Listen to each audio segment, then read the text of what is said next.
Hey guys, my name is Mohammed Al-Jendi. I want to talk currently about a problem that pet owners have. So pet care takes work, of course, so you're gonna have to take care of vets and grooming and food choices, of course. And reliable information is kind of sparse, so uh, it's just kind of based on like individuals' needs. Uh, the next slides I'm gonna talk about is these solutions. Currently, there's Chewy Rover in the internet, and yeah, Chewy just be Amazon for prop pets, rovers, area specific and internet. Of course, you have that. And then finally, we want to talk about our current solution. Thank you. Hi, everyone. I am very excited to be here to tell you guys about our senior capstone project, PetParent. But first, let me introduce the team members. So we got myself, Sam, who is a full stack developer, and we got Ben, who is a backend developer, and Nate, a backend developer, and Mohammed, who is a front end developer. So let me tell you guys a little bit about what PetParent is and what kind of services we provide. So we know that taking care of your pets can be a lot of work and challenging.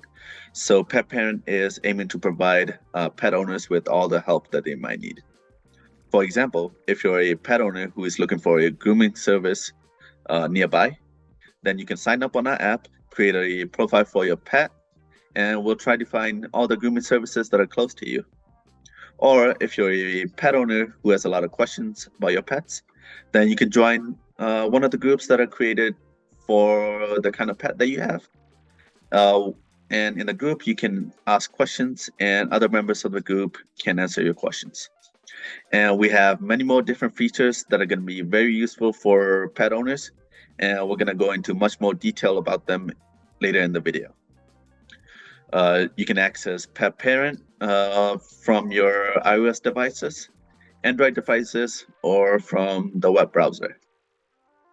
Whether you're a potential pet owner or you've had your pets for a while, I'm sure PetParent can be of help. Okay, when you visit PetParent from the web, you'll start off on this landing page, so we will pick up the demo from here. When you hit Let's Get Started, the first thing a new user would want to do is create an account. So we will walk through that process. Oops.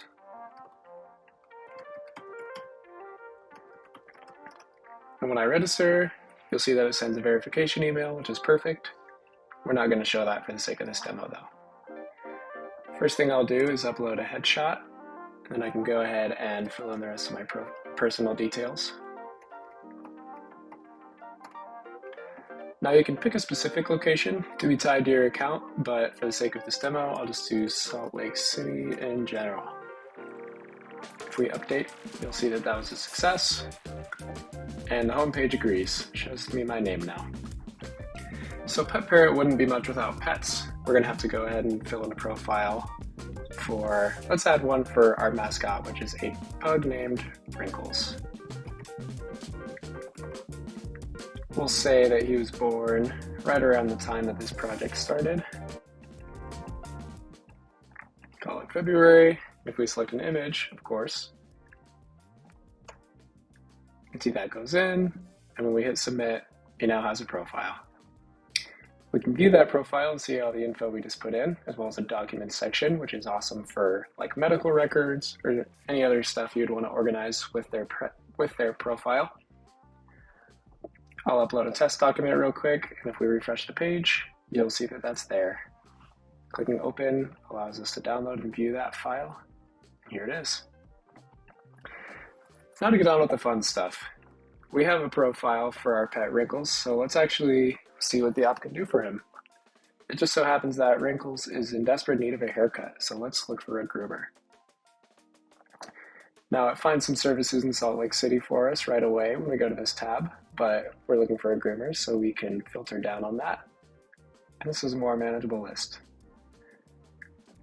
We can click website to check out the site of any of the groomers, and this one looks good. So let's say that we've made an appointment here.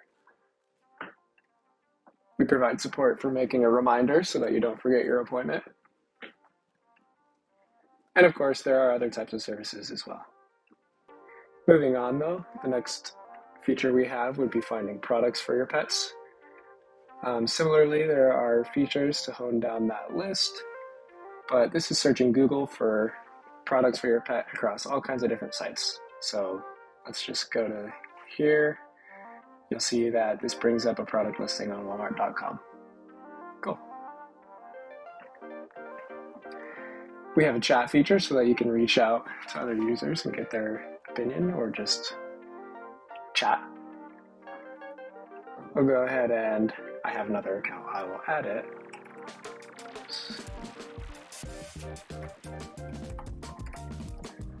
So that I can show you me chatting with myself, just to prove that it works.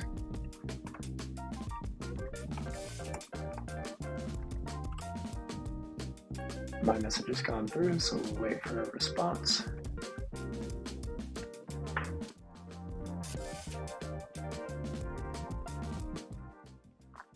My friend is taking a while to get back. Ah, there he is. Cool. Now the last feature we support, or we would like to support if we had a little bit more development time, would be groups. This would be something like if you have a corgi, you can meet all the other corgi owners in your area, but these groups are based on the type of pet you have to help you find groups more easily.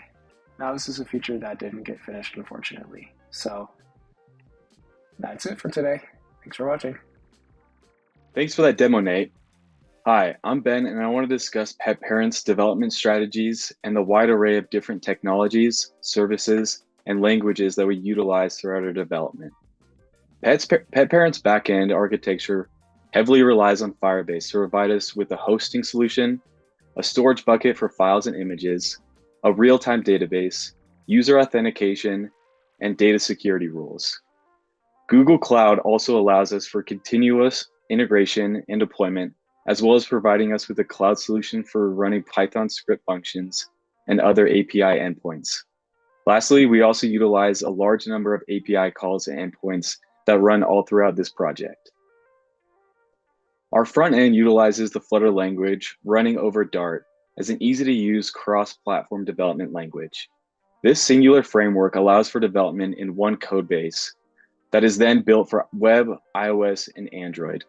Alongside Flutter, we also utilize Google's material libraries to provide us with nice-looking icons, fonts, and various widgets. Throughout this capstone course, we adopted many currently used software engineering practices to aid in our development. Through GitLab, we manage our code base through version control and track necessary issues and bugs to be fixed throughout the entirety of this project's development.